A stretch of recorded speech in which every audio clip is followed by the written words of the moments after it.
Nós leremos do verso 12 ao verso 23. Peço que você me acompanhe na leitura,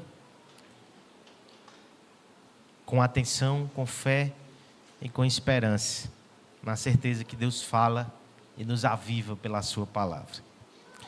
Diz assim a Escritura Sagrada: Ele nos libertou do império das trevas e nos dando graças ao Pai, que vos fez idôneo a parte que vos cabe da herança dos santos na luz. Ele nos libertou do império das trevas e nos transportou para o reino do Filho do seu amor, no qual temos a redenção, a remissão dos pecados. Este é a imagem do Deus invisível, o primogênito de toda a criação. Pois nele foram criadas todas as coisas, nos céus e sobre a terra, as visíveis e as invisíveis, sejam tronos, sejam soberanias, quer principados, quer potestades, tudo foi criado por meio dele e para ele. Ele é antes de todas as coisas, nele tudo subsiste. Ele é a cabeça do corpo da igreja. Ele é o princípio, o primogênito entre os mortos, para em todas as coisas ter a primazia, porque aprouve a Deus que nele residisse toda a plenitude. E que, havendo feito a paz pelo sangue da sua cruz, por meio dele reconciliasse consigo mesmo todas as coisas, quer sobre a terra, quer nos céus. E a vós outros também, que outrora éreis estranhos e inimigos no entendimento pelas vossas obras malignas, agora, porém, vos reconciliou no corpo da sua carne, mediante a sua morte, para apresentar-vos perante ele santos, inculpáveis e irrepreensíveis. Se é que permaneceis na fé, alicerçados e firmes, não vos deixando afastar da esperança do evangelho que ouvistes e que foi pregado a toda criatura debaixo do céu, e do qual eu, Paulo, me tornei ministro. Vamos orar uma vez mais, suplicando pela graça do Senhor, suplicando pela presença de Deus em nosso meio por meio da palavra, que Ele fale conosco por seu Espírito. Vamos pedir isso nesse instante. Pai querido, nós te suplicamos mais uma vez, Senhor, por esse momento aqui que nos colocamos diante da Tua palavra. Reconhecemos a nossa necessidade, nossa alma tem sede de Ti. Reconhecemos a nossa incapacidade, sem o auxílio do Santo Espírito, as palavras não serão corretamente compreendidas. Nós te pedimos que desperte-nos diante das verdades espirituais contidas nesse texto. Me ajuda, Senhor, a comunicar tanta graça e tanta glória que está aqui nessa passagem. Revela Jesus Cristo de forma gloriosa e poderosa diante dos nossos olhos. Nós confessamos e reconhecemos também a Tua bondade. Obrigado pelo Teu santo texto.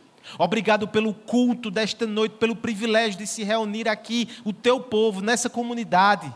Obrigado, porque nesse momento nós cremos que o Senhor falará por misericórdia, por graça e para a Tua glória, Senhor.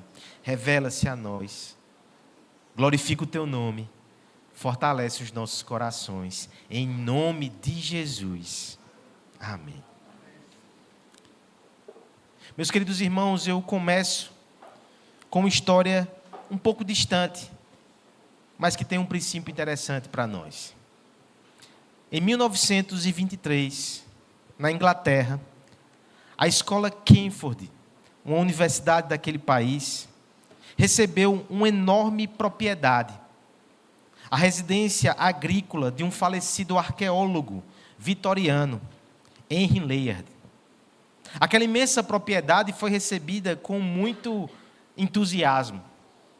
A escola Cambridge construiu ali um campus novo, aproveitou toda aquela grande estrutura. Tinha somente um pequeno estorvo, mas que de modo algum se tornou um gigante obstáculo. Havia no meio da propriedade um bloco de pedra imenso.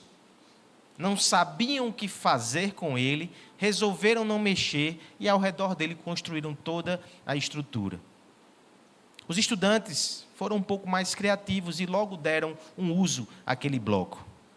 Ele ficava perto do refeitório Então, por vezes, eles colocavam ali suas comidas, suas bandejas. Também colocaram um alvo e faziam algumas recreações nos intervalos lícitos e ilícitos entre as aulas. Cada um usava à sua maneira aquele bloco, aparentemente inútil. Até que em 1994, muitos anos depois, décadas depois, eles receberam naquela universidade um homem chamado John Russell, professor de História da Arte, e percebeu que aquele bloco de pedra aparentemente inútil era, na verdade, um painel entalado de mais de 3.000 anos, que pertencia a um rei assírio. Depois dessa descoberta, aquele artefato, ele foi colocado em leilão e foi vendido à época por 11 milhões de dólares. Isso faz algumas décadas. Atualize o valor e tenha a dimensão da enorme riqueza que era subutilizada. Diariamente, por décadas, pessoas passaram ali e não perceberam o grande valor que aquela rocha tinha. Mas nós corremos um risco semelhante. Essa igreja está fundada sobre uma rocha que é muito mais preciosa do que essa. Não é um rei do Oriente Antigo que passou a sua riqueza e que deixou esse legado. A rocha dessa igreja é do Rei Jesus Cristo. É o Rei Jesus Cristo, que é a rocha na qual nós somos edificadas, que está vivo e reina para todo sempre. A nossa riqueza é incomparável. Não há dolarização que consiga metrificar o valor do patrimônio que nós temos. Mas, por vezes, a igreja de Cristo também é tentada a, de maneira semelhante, viver a sua vida, andar para lá e para cá nos seus afazeres e esquecer-se, pelo menos momentaneamente, da grande riqueza, do grande privilégio, do grande Cristo que tem. A carta aos Colossenses fala com uma igreja que tem exatamente essa necessidade. Paulo escreve àquela igreja para conter algumas situações que envolviam heresias e práticas equivocadas. Heresias, na verdade, uma grande heresia, conhecida como a heresia de Colossos, misturava tanta coisa. Práticas judaizantes com o gnosticismo grego, com o misticismo. Tudo era misturado, tudo era batido, havia uma grande heresia entrando na igreja. Mas também haviam problemas morais e éticos, questões relacionais, questões de família, padrões na criação de filhos, padrões nas relações trabalhistas, tudo isso requeria alguns ajustes. Paulo, então, é despertado pelo Senhor para orientar a igreja e colocar as coisas no seu devido lugar. Mas perceba aqui o que ele faz, inicialmente, que para nós já é uma grande lição. A primeira coisa que o apóstolo faz, antes de adentrar nessas questões, antes de tratar do problema apologético e doutrinário, ou então corrigir prática moral e ética, a primeira coisa que ele faz, logo depois da saudação, perceba na estrutura da carta, ele faz a saudação no verso 1 e 2, depois ele dá ação de graças por aquela comunidade, e já emendando no ação de graças, ora por elas, e logo em seguida, o primeiro tema, o primeiro assunto, o pilar e a rocha, sobre o qual ele vai edificar toda a sua instrução e exortação, é exatamente exaltar a pessoa de Cristo. O que Paulo está nos mostrando aqui na prática é a sua teologia, de que todos os problemas da igreja, sejam de ordem doutrinária, seja de ordem moral, no final das contas, deve ser sanado a partir de uma perspectiva correta e exaltada de quem é Jesus Cristo. Quando entendemos quem é Cristo, nossa teologia volta para o prumo. Quando apreciamos Jesus em sua majestade, suficiência e glória, a nossa vida também é corrigida nos seus desvios de moralidade, porque Jesus se torna o nosso Senhor e nós nos rendemos a Ele, a sua preciosa vontade. Paulo, portanto, no texto que lemos, vai fazer uma breve, mas poderosa e profunda exposição da supremacia de Cristo. Ele vai lembrar àquela igreja o tesouro que ela tem. E fazendo isso, ele vai suprir as suas demandas espirituais. Nessa noite, eu gostaria de fazer um movimento semelhante a partir desse texto. Quero lembrá-los da grande riqueza e do grande Cristo que vocês têm, que vocês servem e que vocês amam. E certamente isso vai ter proveitos diversos para cada um, em tantas áreas. Fará bem a nossa alma. Produzirá alegria e despertamento espiritual. Meditar mais uma vez na supremacia de Cristo. Como é que veremos isso nesse texto? Nos versos 13 e 14, nós veremos, em primeiro lugar, a supremacia de Cristo na obra da redenção. Depois, nos versos 15 a 17, consideraremos a supremacia de Cristo na criação. E por fim, dos versos 18 a 22, nós veremos a supremacia de Cristo na nova criação. Vamos considerar cada uma dessas verdades e, a partir delas, ter uma visão mais gloriosa do nosso Senhor Jesus nessa noite. Primeira coisa, então, nós veremos Cristo como supremo na criação, na redenção. Versos 13 e 14, peço a ajuda da igreja na leitura nesse instante. Vamos ler juntos. Ele nos libertou do império das trevas.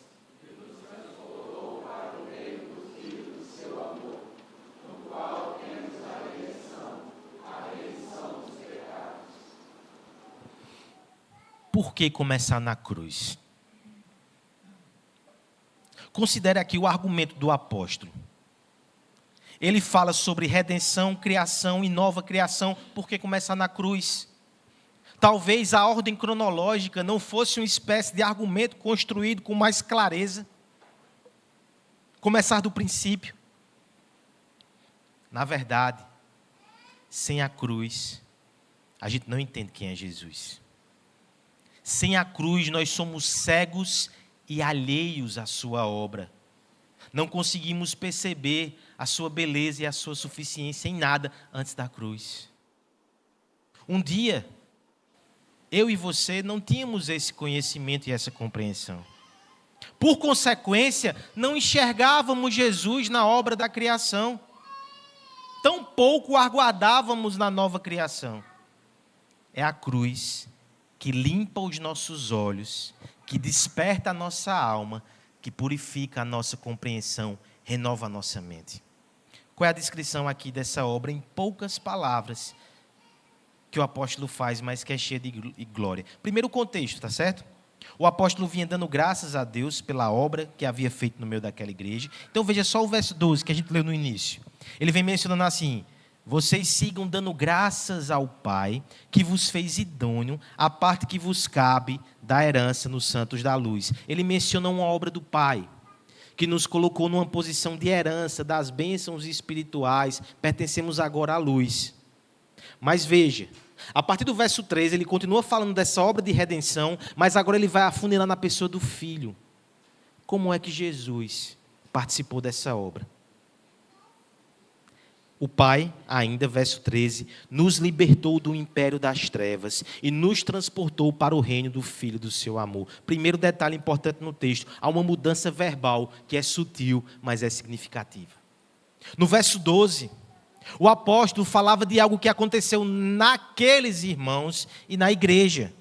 Perceba, o Pai que vos fez idôneos.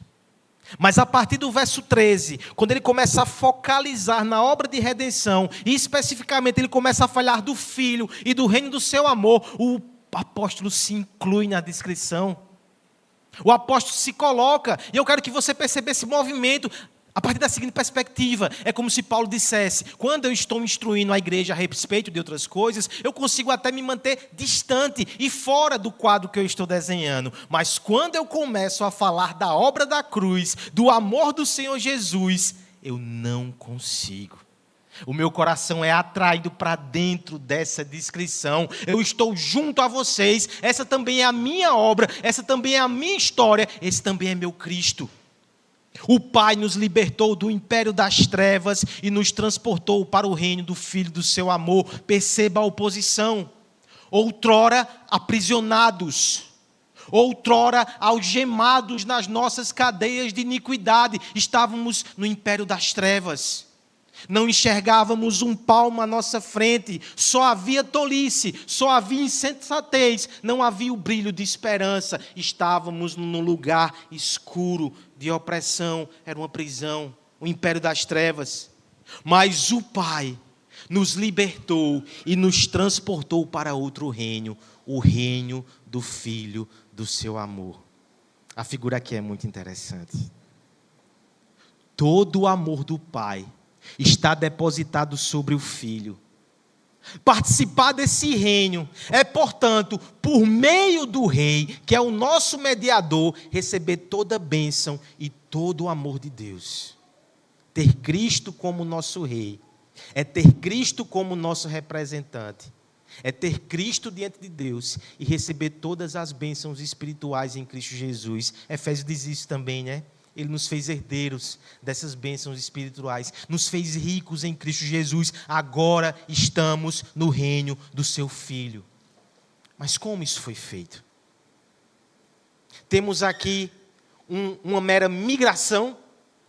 De repente escolhemos mudar de reino, atravessamos as fronteiras invisíveis de um reino. Solicitamos a nossa transferência, assinamos um formulário, pleiteamos a nossa causa diante de alguma autoridade, ou simplesmente fizemos a nossa malinha e na noite nós nos movemos em direção a outra região. Como isto aconteceu? No versículo 14, palavras breves, poderosas, cruciformes, no qual nós temos a redenção. A primeira figura da redenção implica num resgate. A palavra redenção nos remete à transação comercial de libertação de alguém que tinha sido escravizado por dívidas. Mas alguém vem em seu favor, paga um preço e o liberta. O que nós temos aqui é uma menção a este rei que dignou-se de nos receber. E muito mais do que isso, se ele somente fizesse isso, abrisse as portas para nós, que grande graça. Não somos merecedores desse rei, desse reino. Ele não somente abriu as portas, ele saiu por elas e veio ao nosso encontro e nos resgatou. A redenção nos mostra o rei vindo até nós. Mas como isso foi feito? De que modo Cristo nos libertou? Como Ele pagou? O segundo termo é um termo cerimonial. Remissão de pecados. A Escritura vem nos dizendo desde o Antigo Testamento que não existe perdão sem derramamento de sangue. Quando os nossos pais pecaram no primeiro jardim, tentaram se cobrir com folhas inadequadas e insuficientes, o nosso Deus apareceu com provisão misericordiosa e nos vestiu com roupas de animais. O primeiro sangue foi derramado para cobrir a nossa nudez. O sistema sacrificial que veio séculos depois continuava confirmando essa necessidade. Mas sangue de animais e de touros não podiam apagar a nossa iniquidade. Os escritores do Novo Testamento diziam que esses pecados estavam sendo cobertos, esperando um sangue que fosse suficiente para pagar por tamanha iniquidade. Ao longo das eras, ao longo dos séculos, você consegue imaginar o tamanho que foi ficando esse monte de iniquidade a ser debitada ao seu tempo? Sangue de animais não apagavam, somente simbolizavam. Um dia, o profeta nos disse: eis o Cordeiro de Deus que tira o pecado do mundo. Remissão de pecados é entender que o Senhor Jesus assumiu a nossa carne e por meio do seu sangue pagou o preço da nossa liberdade, nos tornou limpos cerimonialmente, nos tornou justos diante do Pai, nos libertou para si, nos conquistou para si e nos transportou para o seu reino. Quem fez isso foi o nosso Jesus. Seu amor não é passivo. Se o fosse, já era maravilhoso. Seu amor é ativo e triunfante. O seu amor não espera, o seu amor se dá.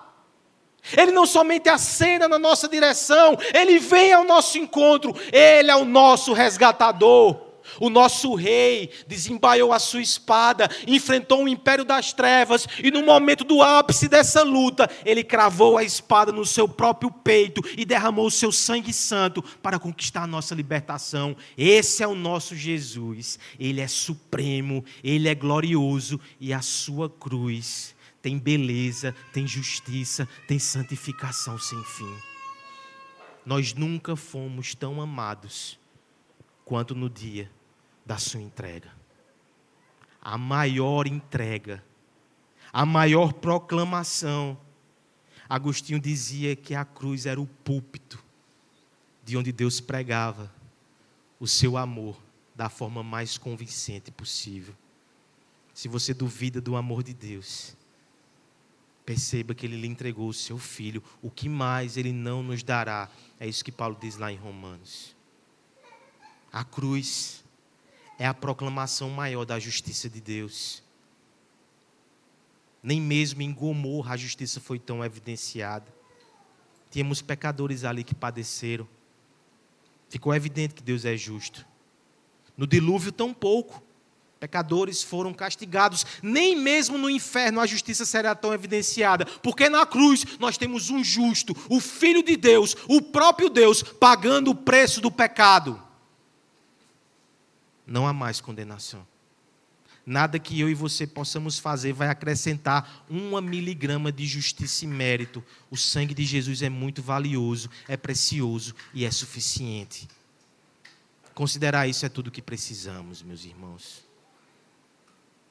Quantas falsas heresias, quantas falsas doutrinas, quantos ensinos legalistas são abrigados em nosso meio e em nosso coração, simplesmente porque nós ainda não estamos compreendendo a cruz de Cristo na sua máxima potencialidade.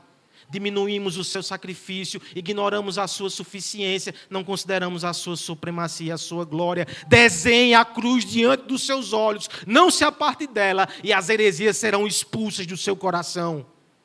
Quantas vezes as nossas práticas deficientes, as nossas condutas imorais inadequadas são simplesmente manifestas porque nós não nos vemos como crucificados à semelhança desse Cristo. Por favor, vá mais à cruz.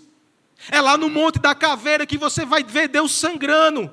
E a partir disso, a nossa reação deve ser: Senhor, olha o que fizeste por mim. Senhor, eu quero fazer mais por ti.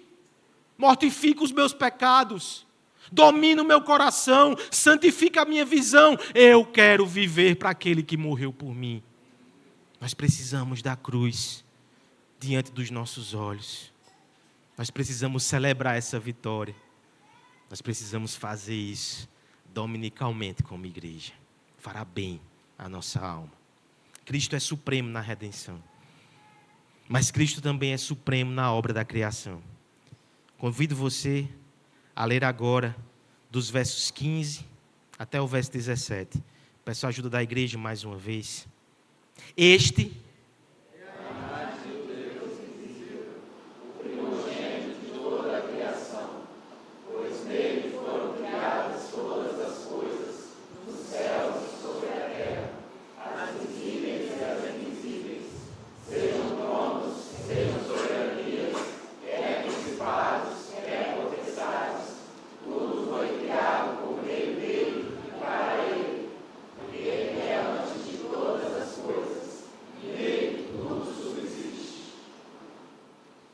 Depois que nós contemplamos a cruz, estamos prontos para fazer uma viagem ao princípio de todas as coisas. É como se agora o apóstolo colocasse a sua câmera num drone, ele sobe e ele avança para o princípio das eras. E quando chegamos lá no começo de todas as coisas, no princípio era o Verbo estava com Deus, o Verbo era Deus, e por meio dele, todas as coisas que existem vieram a existir. Os versos 15 a 17 mencionam o papel de Cristo na criação. A primeira informação que nós temos aqui nesse trecho é que ele é a imagem do Deus invisível. Imago Dei. Há tanta teologia aqui. O que significa ser imagem de Deus? Mas eu queria fazer um recorte com você, tá certo? Esse texto fala de representação e de autoridade. Então, portanto, a interpretação nesse caso ela é bem mais simples do que muitas divagações teológicas. O que é que acontece aqui nesse texto? O conceito de imagem de Deus era um conceito representativo que era usado no Oriente Antigo, para que os monarcas pudessem demarcar a sua autoridade nos territórios. Imagina o seguinte, que nós estamos aqui diante de um grande terreno, diante de uma grande cidade, e temos um rei que governa sobre esse local.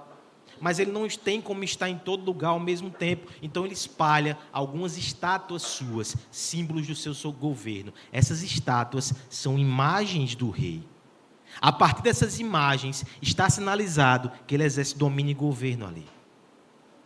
Imagem de Deus. Representação de Deus. Alguém que governa. O Deus invisível, não é esse o termo? Ele é a imagem do Deus invisível. O governo de Deus que é invisível, agora de forma visível, pode ser visto no rei que está diante dos nossos olhos.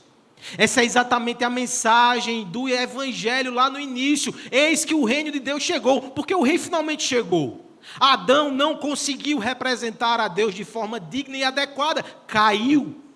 Israel, os reis da monarquia também não conseguiram, os melhores entre eles ainda tinham pecado e decadência. Mas agora finalmente chegou alguém que vai representar de forma fidedigna o governo de Deus. A imagem do Deus invisível é Cristo. Esse lugar de autoridade é reafirmado aí na segunda parte do verso 15, porque ele é o primogênito de toda a criação. Por primogênito, mais uma vez, nós temos que entender a mentalidade por trás dos termos aqui do texto. Não significa que Cristo é a primeira coisa criada. Não, não é assim. A ideia de primogênito também tem relação com autoridade e governo. Nos povos do Oriente, o filho primogênito, mais do que aquele que sai primeiro do ventre da sua mãe, é o representante da família. Tanto é que a partilha não era igual, tá certo? Não sei se você sabe.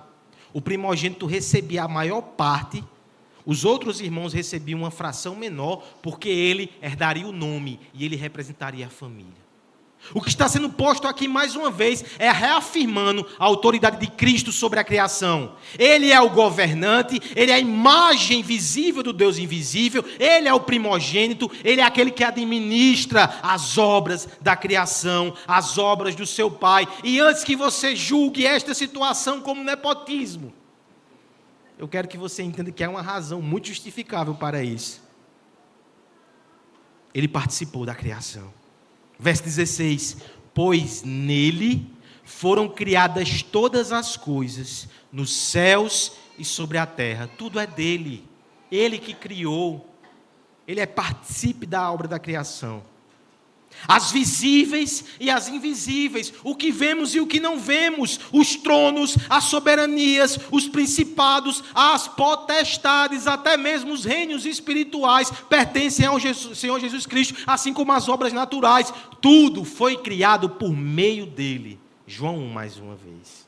E tudo foi criado para ele. Pense nisso.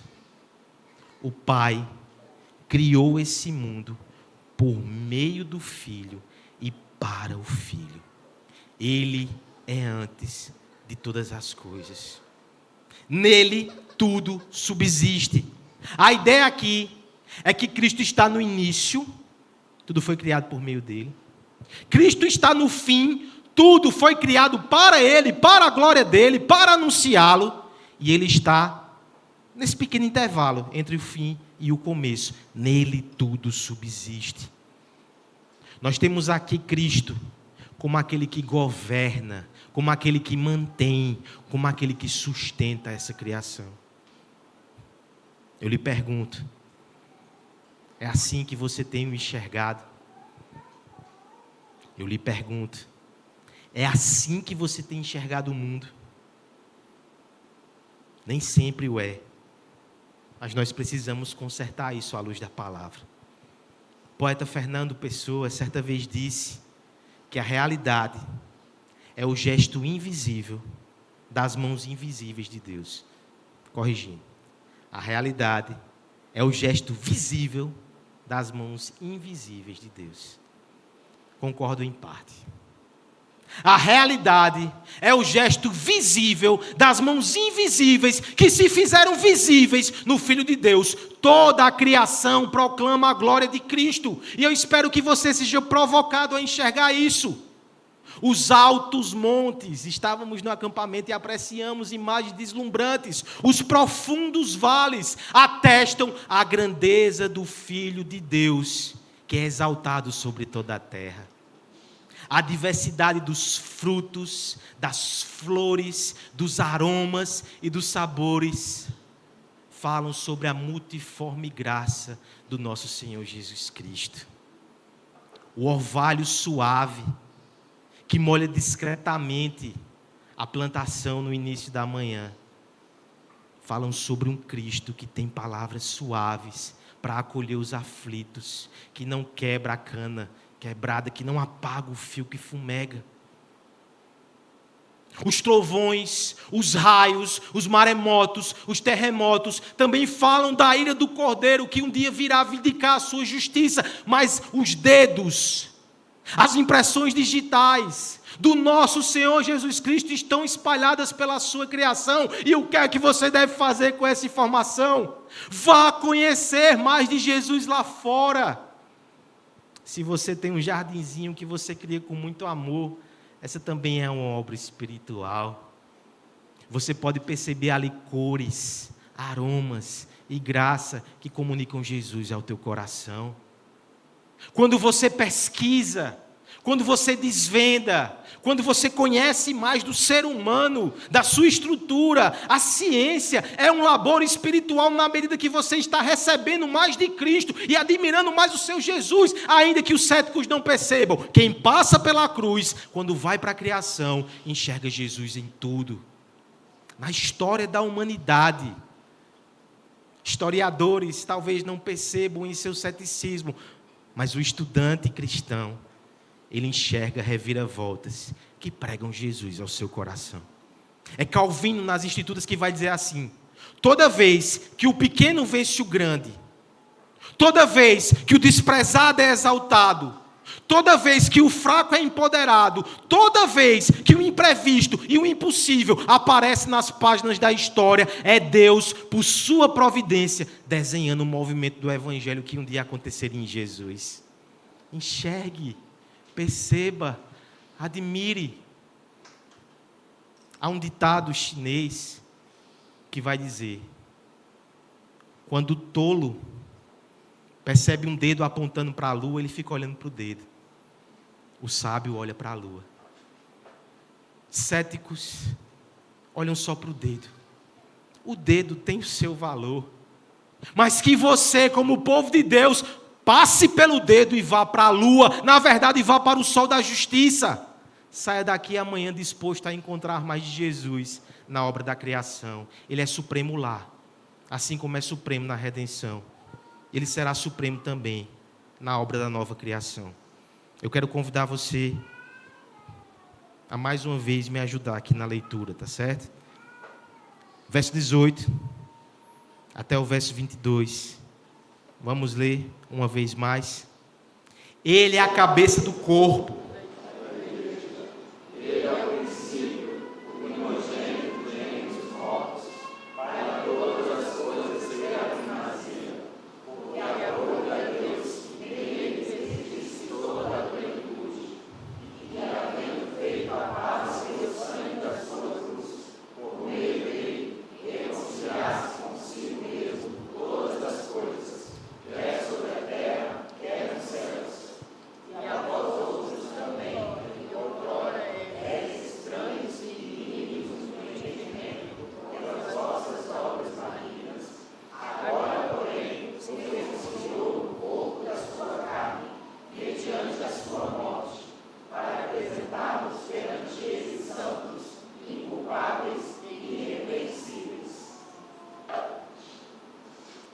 O apóstolo pega a sua câmera e o seu hipotético drone, que foi lá para o início das eras, agora o ergue novamente no ar, e ele se desloca até o final de tudo. Quando chega no final, quem está lá de novo é o nosso Jesus. Essa parte do texto, ela fala sobre a nova criação. Essa parte do texto, inclusive, ela faz uma espécie de ancoragem ou de reflexo da primeira. Perceba como é parecido, né? O verso 15 vai dizer: esta é a imagem do Deus invisível, o verso 18 vai dizer: ele é a cabeça do corpo da igreja, imagem e representação, uma criação, uma nova criação. Vai dizer o verso 15 que ele é o primogênito da criação. O verso 18 vai dizer que ele é o primeiro, o primogênito entre os mortos, nova criação. Essa estrutura é interessante, irmãos, porque ela indica que a poesia aqui. Paulo não era exatamente um homem de poesia, apesar que ele tem os seus arroubos poéticos diante da obra de Cristo.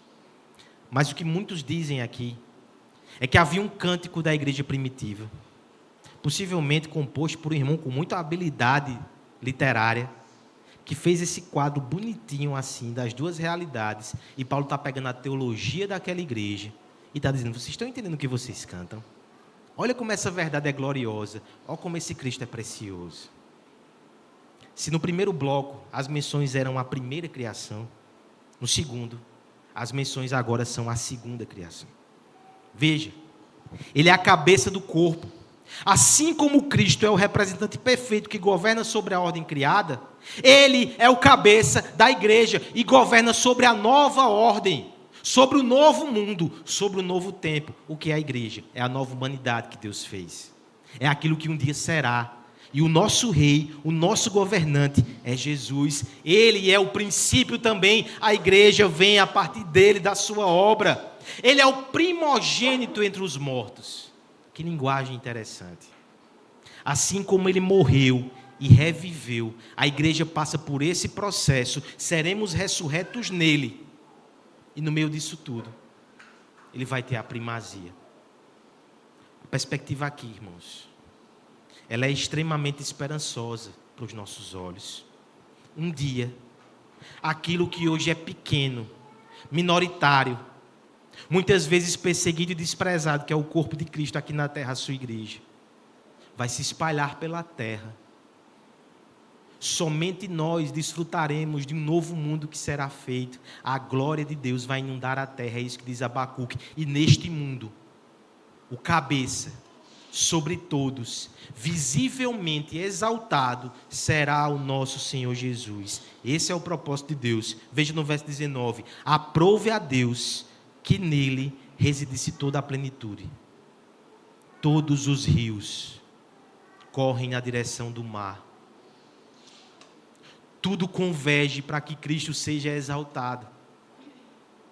Essa é a história da redenção, esse é o propósito divino. É nesse sentido que converge toda a força, todo o poder e todo o propósito. A pergunta que deve ser feita a cada um de nós é: nós iremos cooperar com isso ou tentaremos competir? Por vezes, talvez de forma inconsciente, nós tentamos competir. Quando tratamos a nossa vida como algo que nos diz somente respeito, quando somos fascinados pela nossa própria biografia, quando disputamos espaço e proeminência na igreja, a igreja tem um cabeça e tem um foco, é Cristo, tudo é sobre Ele e para a glória dEle. Quando olhamos para homens, quando focamos em outro, quando transferimos e delegamos confiança, estamos, de alguma forma, rivalizando com o projeto de Deus. Que tolice! Deus irá glorificar o seu Filho sobre todo nome. Cooperemos com isso, nos rendamos. Que possamos desistir dos nossos projetos pessoais, se são apenas vanglória.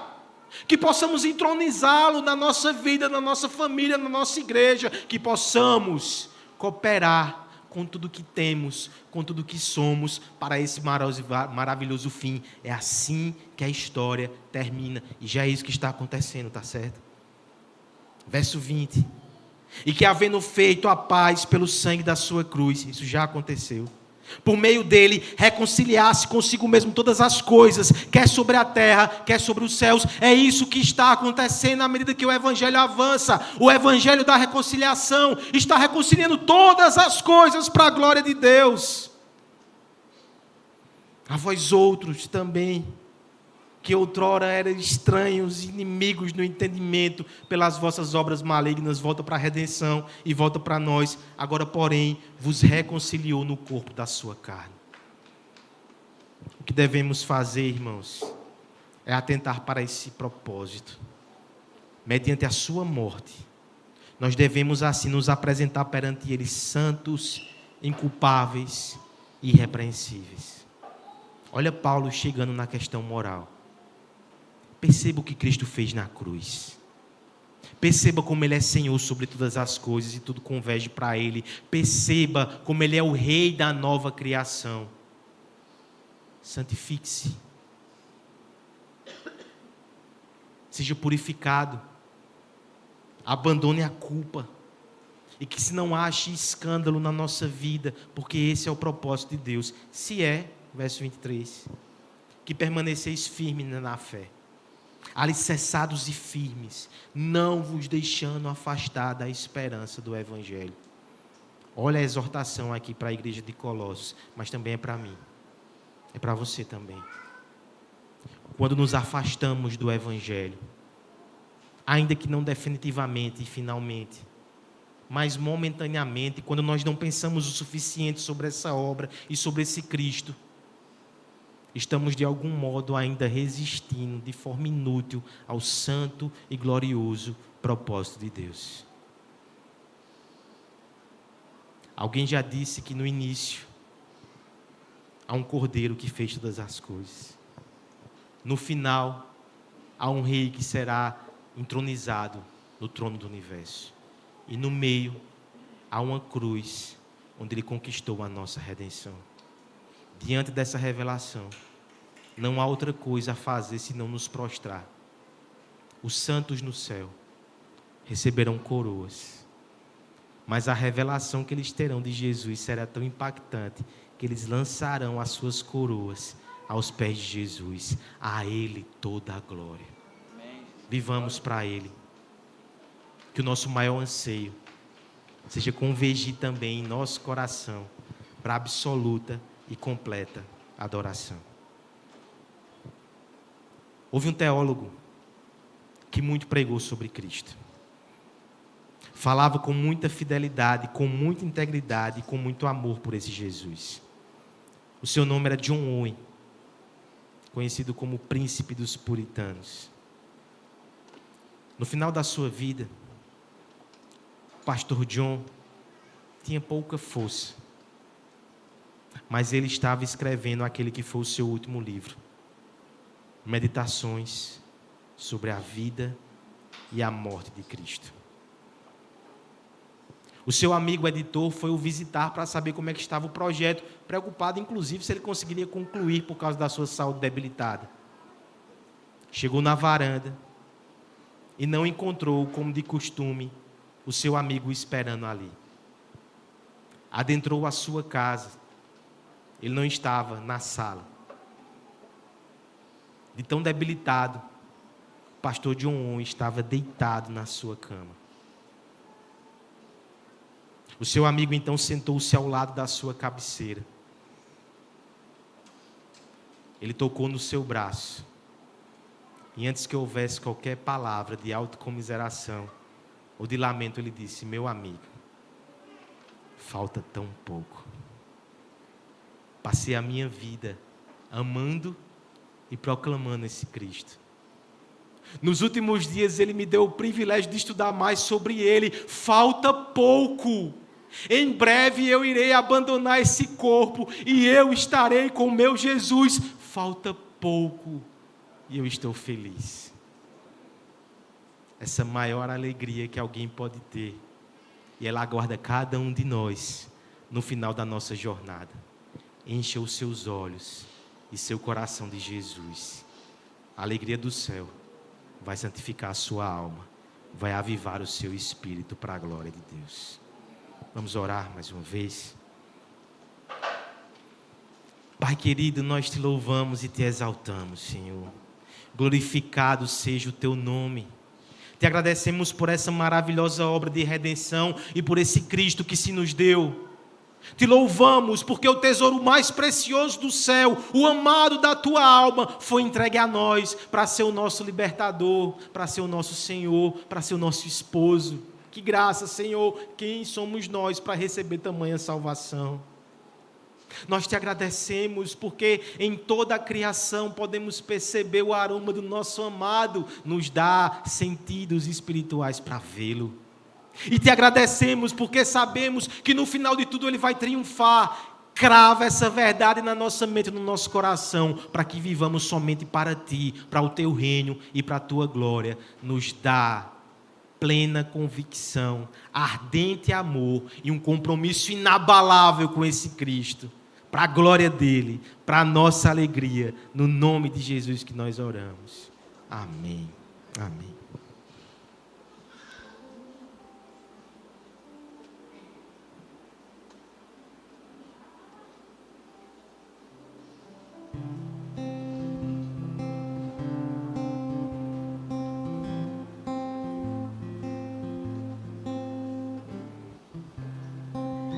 Convido os irmãos a se colocarem de pé para cantarmos essa última canção.